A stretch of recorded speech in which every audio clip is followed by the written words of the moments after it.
Well, here we all are on a Monday morning. The rain is tumbling down, but our spirits are raised. Would you say that, Pat? Are you feeling reasonably optimistic about life in the world?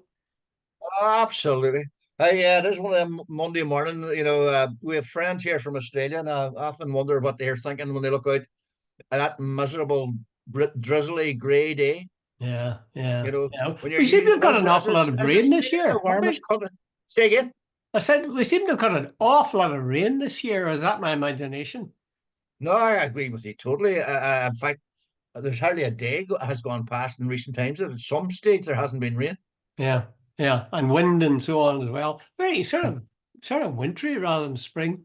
But anyway, Uh, better days ahead, Pat. I yeah, think look on the positive side of things. Um, Right. The man of the moment to deal with public affairs, the man of the moment has to be Simon Harris.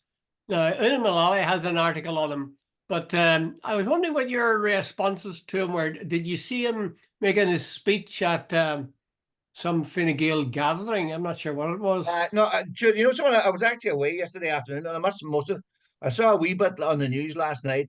I Hmm. know, and he went for I'm taking back the coffin of the Republican, or not the coffin, the tricolor of he referred to a coffin. I think it was Pierce McCauley's funeral last, the former ARA guy, Yeah. his funeral, and so on. And I think he was playing to the blue shirt audience about they will always, Jude, when I always see people who make a big fuss about the flag and they always define themselves as patriots, always sort of become suspicion. Trump used to wrap himself around the flag. Boris Exactly. Johnson used to wrap himself around the flag. And I thought last night, when Harris started on, sort of like I'm reclaiming the flag for the real people of Ireland. I thought, wait a minute, not that again. But he's quite entitled. He's going to be Tisha and all that. But I thought to myself, if that's the road you're going down, wrapping yourself in that you're the true patriots, and it's them and us type thing. And for a new T-shirt, I didn't think it was the greatest thing ever. I just thought, oh, here we go. Do you want to return to the old Civil War politics? Republicans bad, right wingers like us good. Hmm. Yeah, I thought immediately of Trump. Now, he doesn't look at all like Trump. Trump has a lot more Uh, girth than Simon has. But he said reclaim the flag, and he said it about four times. yeah, Immediately after each other, he said, reclaim the flag, reclaim the flag, reclaim the flag, reclaim the flag. Now, that's exactly what Trump does. He takes a yeah, slogan and he repeats it. So people go away with it in their heads, and that then yeah, becomes a kind of a dominant idea. I yeah. was I was very underwhelmed by his performance. I kept thinking about Leo. Now I'm just talking about in terms of how he comes across. I'm not talking about his policies, but uh, Leo had a solidity. I mean, he was a big guy, like a Yeah. broad guy at least. He also had a certain, I don't know, calmness about him. You're right. I don't remember him ever seeing him frown. Whereas Yeah, Harris has a tendency for his normal state of his face to be, looks as if he's frowning at something. yeah, Um, and I just thought he looked kind of, it's early days, like it's early days, but he did look a bit lightweight, coming yeah. in the heels of But Leo. yeah. Leo has that certain gravitas, whatever, Hmm. and all the rest. But here's the funny thing, Jude. This is off the top of my head. I heard the guy Neil Richmond said we need to go back to core values, and I heard somebody else saying we need to go back to core values. I can't remember who that was, by the way, but it was a Fun Gael person on the media over the weekend, right? And I heard Leo. You see, right? Let's get on to Leo first, and then come back to Harris. Leo was a straight. When I was growing up, Fine Gael was the party of the middle classes, the accountants, the lawyers, the doctors. They Hmm. were also sort of known as West Brit. They were almost, they were sort of the unionist light across the border.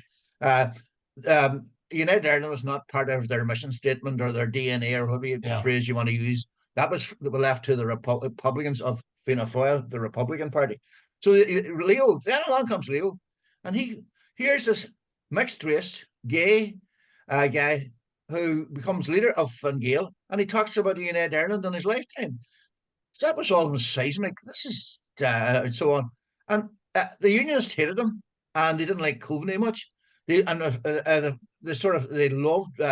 McAleeses and they loved Andy Kenny and all the rest of it, but they didn't like Leo and they didn't like Simon and so on. Uh, and I was thinking, wait a minute, when these Fine Gael people over the weekend started saying, we need to return to core values, are they going back to the old sort of civil war that Republicans pushed them out? We are going to reclaim the old right wing territory. We've been too liberal and too social democratic for too long. That's not our natural home.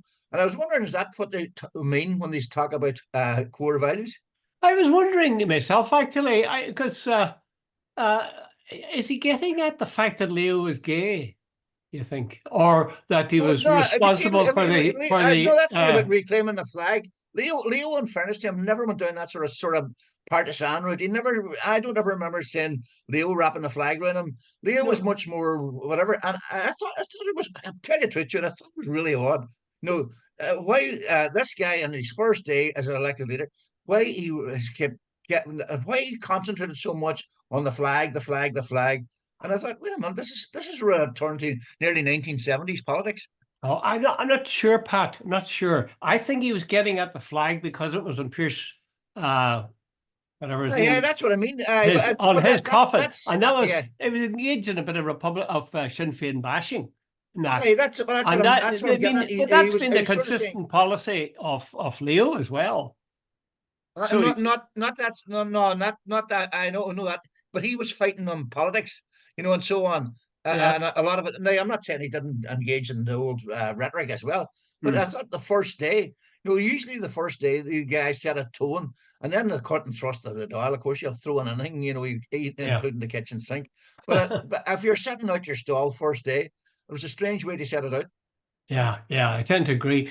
Una Mullally has now she's a columnist I respect now, but here's a line from her. She says, Harris is affable, at least publicly, much less socially awkward than Varadkar, and tends not to run his mouth.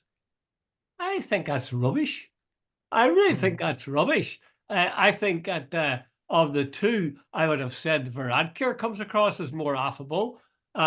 I didn't find him particular. I know they say he's socially awkward. I never really detected that. And certainly, as to running off his mouth, no way. I did not see Leo run off at the mouth, whereas I would have said that Horace was running off at the mouth last night. Do you think, or is that been too No, severe? well, you see, I don't know either of them, so I can't really say.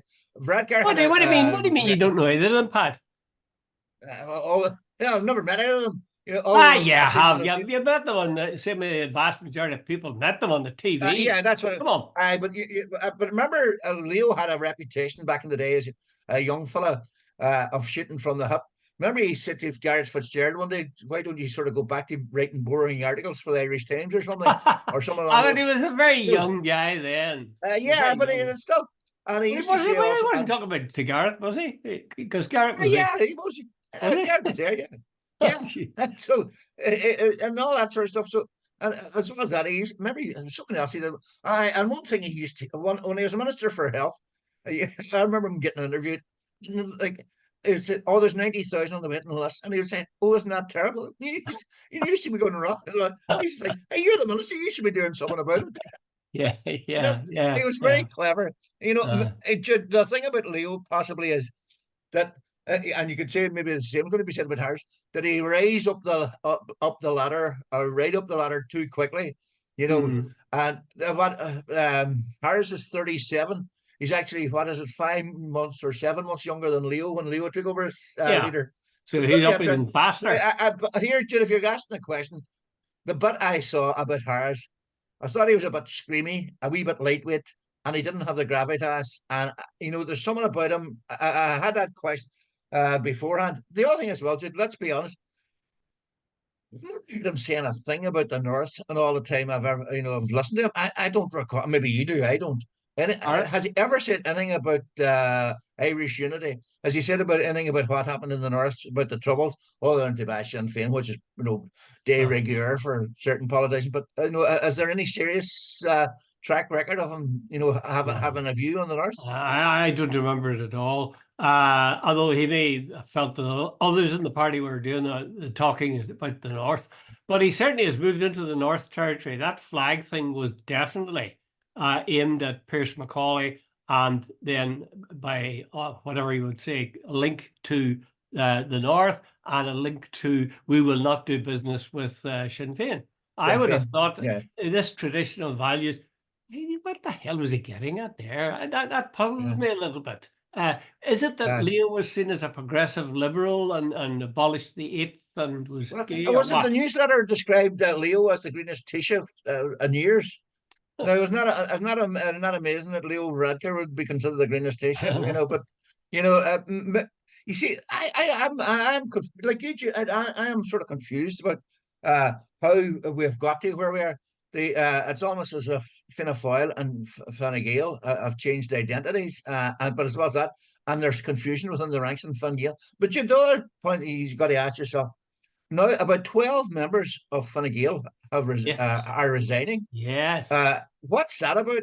As a party, okay, it's they're in power since 2011 and so on. But there's a lot of them, and they say it might not be over yet. That there could be one or two more before what is it, March 2025? Yes, in fact, there's even talk of COVID. I would like to know what's going on there. But why are so many sort of as it rats deserting a sinking ship or whatever? Yeah, I think absolutely. Why would people leave? Quite a number of people leave a party if that party was going to go on and have a sweeping victory in the next general election, which isn't too far off.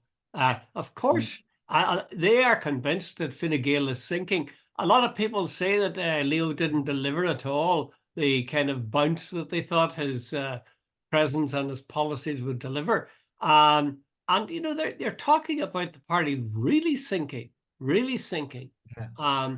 So I was trying to think if a lot of people, a lot of Fine Gael TDs have abandoned the Dáil. I'm wondering if a lot of people supporters are leaving Fine Gael. Where are they going to go to? Who are they going? They're not going to Fianna Fáil. Fine Gael supporters will not go to Fianna Fáil. I wouldn't have thought, would they? Yeah. Or, I was wondering, would they go to Sinn Féin? Jude, I know this guy's no, I'll not say what he is, but he doesn't live too far away from me, and he's involved in politics, and he's a Fianna Fáiler, and he told me he was involved in some negotiation with for setting up the coalition involving Fine Gael, and he told me his father, who was an old Fianna Fáiler, told him that if they voted for to go into coalition with Fine Gael, he would leave the Fianna Fáil party. Now, that was how deep the divisions were back in Civil War politics and so on. Like, this guy's father's an old man, very old man. I don't even know if he's still alive. But anyway, that was the politics. Yeah. Jude, once you get into government, you can see the relationships between Varadkar and Harris and Micheál Martin. Jude, they are, basically, I don't see the difference in them at all. They are. The difference is probably the width of a cigarette paper. They are getting on very well. They are both right wing economically. Socially, they're very almost akin to each other. I don't see any. They have dovetailed and on lockstep on almost everything. There's hardly been one single explosion in government since they went into partnership together, and that doesn't strike me. There's far more, what would you say, friction between Fine Gael and Labour when they were, about 20 years ago. Yes, there was nearly a row a day. There's nothing. Micheál Martin and Leo Varadkar are almost soul brothers.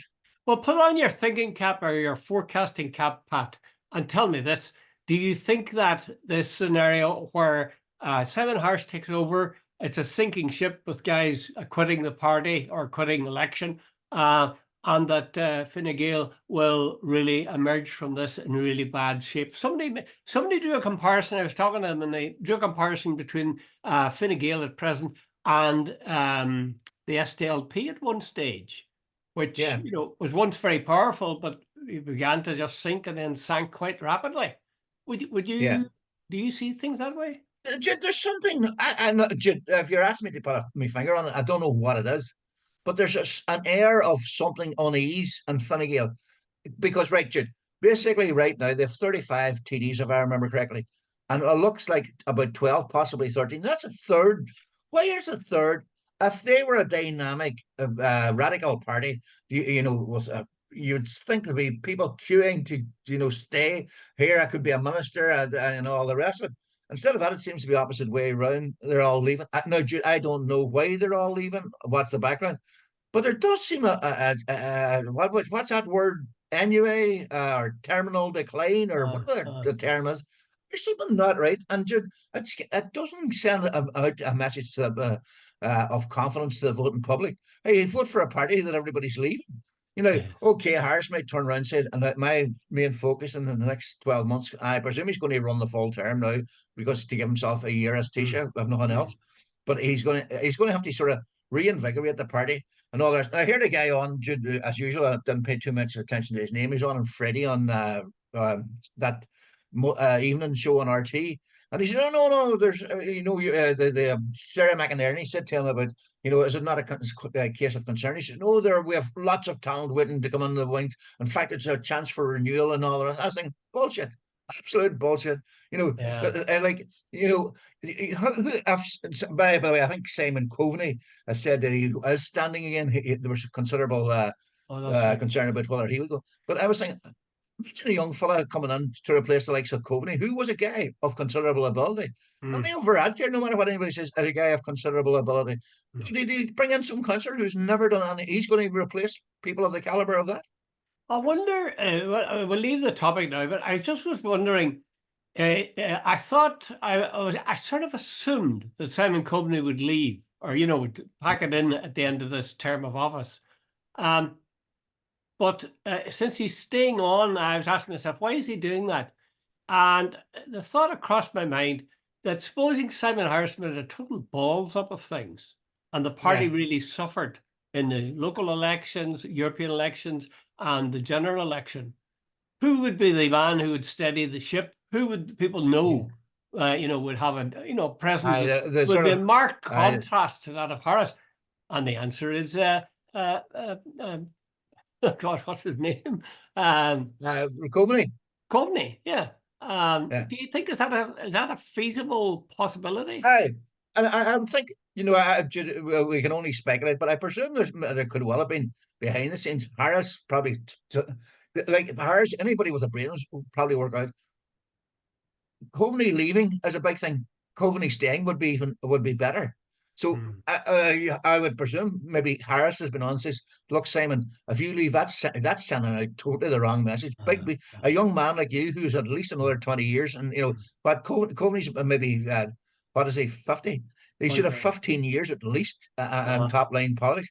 And if he leaves and saying I'm getting out, it sends out the wrong message. So I would presume Harris possibly has talked to him, says, "Look, Simon, if we get elected next time around, there's a big job for you, etc., etc., etc. So don't be going anywhere." Like that's quite a feasible scenario for him That's a to do very that. positive turn on it, Pat, that he's sticking Yeah, around so that he might get a big job in the next government led by Harris. yeah, I take the opposite. I see more likely that Fine Gael will suffer seriously, that people will say that bloody Harris is the problem, and they'll turn to Coveney and say, step in, Simon. yeah. That's quite feasible as well. Yeah, Absolutely. But yeah, the thing is, I think the real thing in Fine Gael is that this last while and going forward will be to steady the ship. They yeah. need to stop the hemorrhage of people leaving. They need to tell the public there, look, we're a safe pair of hands. Mm. We're here for the long haul. But to repeat, if 12 or 13 members are leaving, if there seems to be a talent a drain, if it seems to be like there's something going wrong, you know. But here's the point, Jude.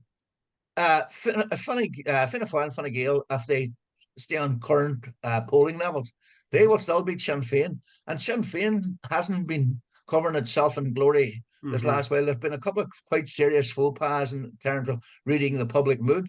So Yeah. there's and the growth seems to be an independence. People are really getting pissed off with the politics of, it seems to be, adversarial and all the rest. A lot of people now seem to think, no, and particularly in certain areas. No, there's a guy, as it Fitzmaurice down about Mayo. He's representing a lot of the rural people with rural concerns, and he's getting a big vote. And Mm-hmm. there could be more. And like there's here in Donegal, there is this thing, Mike. I know the Yeah. thing about the blocks. they're putting up candidates, etc., etc. Whoa. Could affect a lot of the old traditional parties if some of these people get big votes. Yeah, yeah. Interesting to see. Interesting to see. Okay, let's move on briefly and talk about an idea that David McWilliams. Now, he's a guy that I have a lot of respect for. I think he's very smart, and he has several articles over the years that really caught my attention. This one today caught my attention, and it's about subsidiarity. And he talks about in Switzerland how everything that can be done at the local level is done at the local level. The power stays there. Yeah. And if it can't be done there, it goes to the next stage, which is the kind of council level or, I don't know, county Yeah. level. And then finally you get to, if that can't be looked after at that level, then you go to the national level. So the drag on power is towards the lowest down, as it were, or the most local. Yeah. Whereas he says it's the other way around in Ireland. In Ireland, we start with the national, or in the south of Ireland, start with the national, and then eventually, if you're on the edges, all you really get to do is vote once every 4 or 5 years. So you're, Yeah. you don't have a stake, you don't feel you can do anything, and you feel pretty Yeah. helpless. I find that idea very exciting.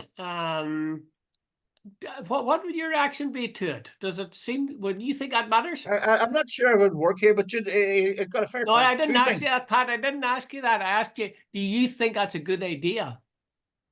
To a certain extent, Jude. McWilliams was in Switzerland. I've been in Switzerland, Jude. It's a very pair back country. He was chatting about. I think he was looking at. He was at some cathedral, Calvinistic cathedral, and he Yes. said, compared to the Church of Rome, everything was pared down and simple. Yeah. No adornment, no flourishes, no frescoes, no whatever you want to call it, and so on.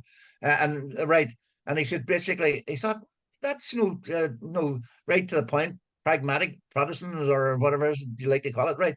Right. I think there's 26 cantons in Switzerland, and I think there's more than 2,100 communes and all the rest. And he said basically in Switzerland, every decision at local level, involving the local community, and these communes, there's 2,100, did I say, right? The people there, everybody gets a chance to vote. And maybe once a year, the things come up and they say, right, do you want this? Do you want this? Do you want this? Fair enough.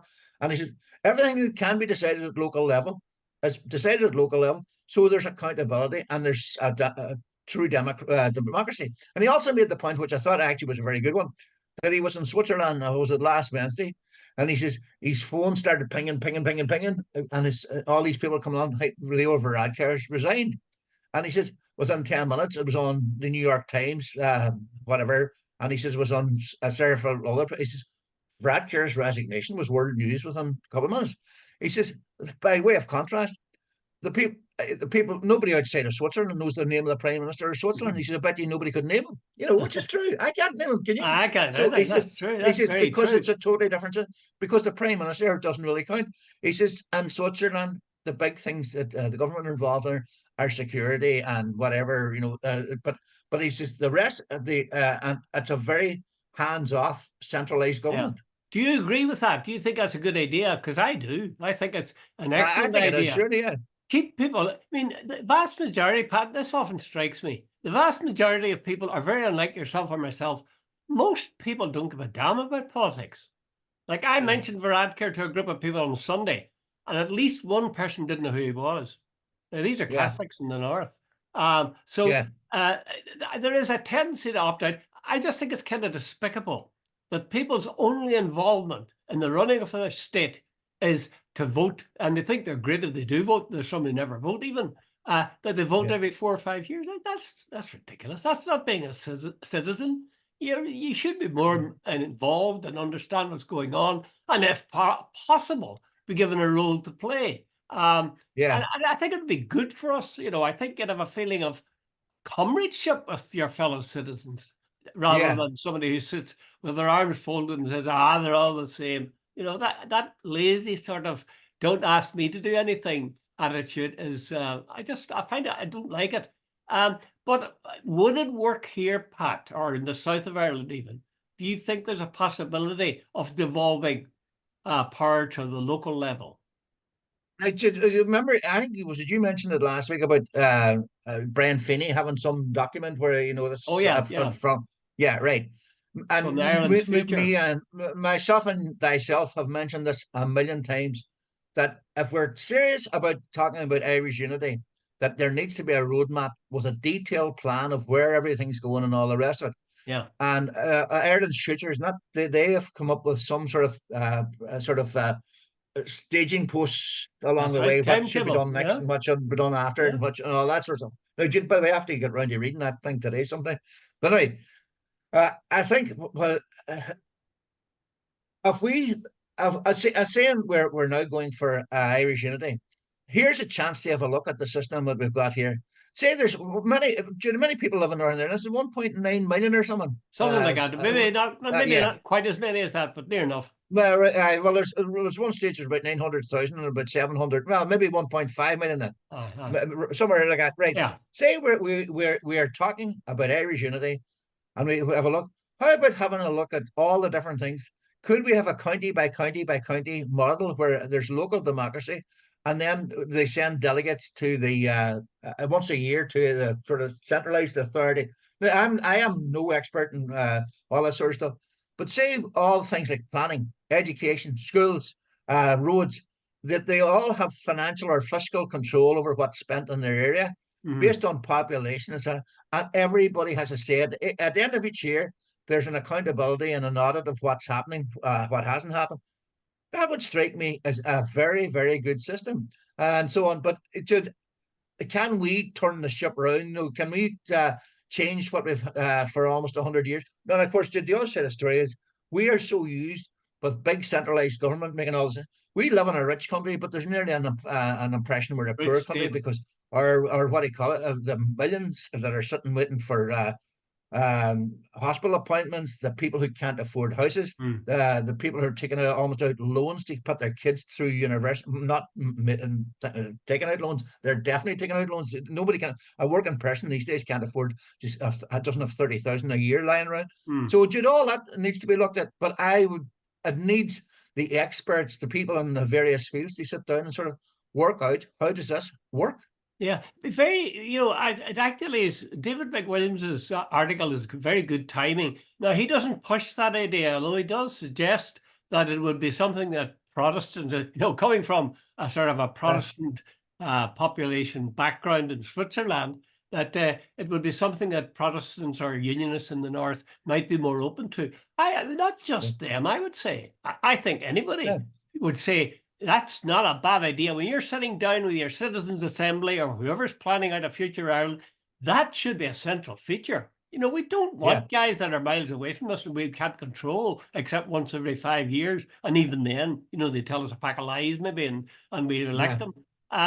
So McWilliams they talk about an article being thought-provoking. I thought McWilliams' article today was really thought-provoking. yeah, I find myself thinking about it and what are the possibilities of it and how important is it? The one question I would have about it is this: would subsidiarity even up? I suppose you had it in the South, or just take for a yeah, moment the South.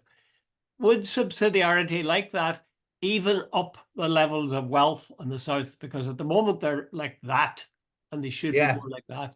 Do you yeah, think it would? yeah. Do you think it'd play a I role? think it would probably would, Jude.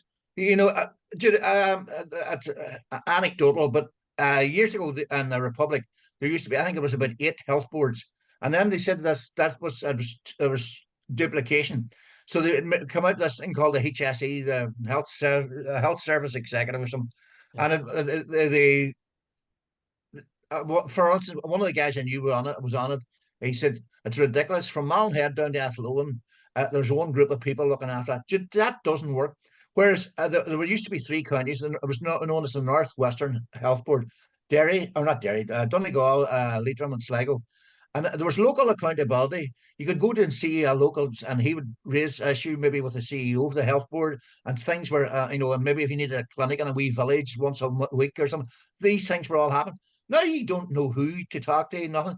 And so everything's becoming more and more centralized and so on. Jude, I think this Swiss system where everybody has a say, everybody's asked to vote on it, and then Jude, if anything goes wrong, it's local, it's your decision. Jude, what does they say? where it can be local and where it can be democratic in Switzerland. That's what it is. It's not left to the big boys at the top who are accountable to no one. Mm-hmm. Ironically, and I will just leave it at this, leave that particular item. Ironically, that's the sort of mantra that the EU has, or used to have. Mm. The idea that, power or exercise of jurisdiction, running things would happen as close as possible to the individual state. Whereas only in the big things would you have the EU as making core decisions. I don't think many people agree with that. And many people would say the very opposite applies. Well, you'll certainly ask unionists and they'll say, look, we're being governed by laws from Brussels. We have no say in. So maybe it's not really operating in practice, but it is. I think it's a really interesting idea. Okay, let's get on to a really trivial idea, but I love it. It's like something from Miles and Gopoline. It's the story of the guard and the bicycle. And I'll try to tell you what I think happened. I don't know, but you'll probably know it better than me. That this guy, guard, got a bicycle that had been lying around the station for a long time. It had been lifted or it had been lost or whatever. And there was this elderly man who needed to get to somewhere, to maybe, I don't know, was it to his doctor or something. And the guy gave him the bicycle, the guard. And as a result, he was suspended for 3 years. And it's only now that he's being vindicated. And the article in the Irish Times seems to suggest that it all comes back to Drew Harris. Now, have I got the incident right? And I think that's my understanding of it. So, yeah. So, but basically, what they're saying, Jude, is right. Conor Brady had an article, was it this morning in the Irish Times? Where he said basically what happened is Drew Harris came into the job with some idea in his head, excuse me, that he would have zero tolerance to corruption or crime or anything else, and there'd be total accountability. Now, Jude, there's a certain legitimacy to that. In fact, there's a lot of legitimacy to that. There was a guy called Morris, the Morris Report, and it was anti-Gardaí in Donegal. And Jude, there was a murder in Donegal, and it looked like back then that an innocent man had been framed for it, and that was done. And there was all sorts of allegations about Gardaí, whatever, corruption, and so on, so on, so on. Now, Morris came out in a report, and he says there was all sorts of falsification and on lack of accountability and so on. And he had 3 or 4 major reports, and there was supposed to be a whole overhaul of the Gardaí. And one of the things was they said there was a sort of a lax attitude. You see, the old traditional thing, Jude, in the Republic was the Gardaí were part of the community. And half the time, the Gardaí knew wee Johnny down the road, and if Johnny would say, look, Johnny, don't do that again. And Jude, but then it was much serious. There was a thing called the pulse system, if I remember correctly, where if you got done for speeding or maybe even having no insurance, if you knew a friend of the Gardaí, he could get and knock you off the system. And and you never got the summons or whatever. And there was serious cases of that. So Harris came in and maybe that Calvinistic Protestant thing, wait a minute, we're going to do this right and so on. But it seems like all sense of proportion and whatever, Jude, you want in regards to this, like a non-crime that involves 3 years of senior management of the Gardaí, that involved a crime task force actually going to the man's house, going to the old farmer's house, etc. It was like a sledgehammer to open an egg, and it became sort of ridiculous. But maybe that's what happens when you take a zero tolerance approach to even the most minor thing. Common sense goes out the window. Jude, what do you call that? There was a writer, I used to write about. I remember a European writer. He's going through my head, about where things become absolutely ridiculous. Kafka. No, it's Kafkaesque. Yeah, and like it was ridiculous that a man's, and can you imagine too, Jude, a Gardaí in a small rural community where everybody knew he had been suspended.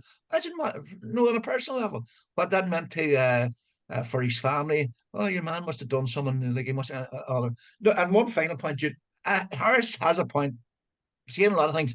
Things are left in stations, handbags found, money found, maybe computers, phones, and all that. And I don't understand where he's sort of saying Gardaí don't have the right.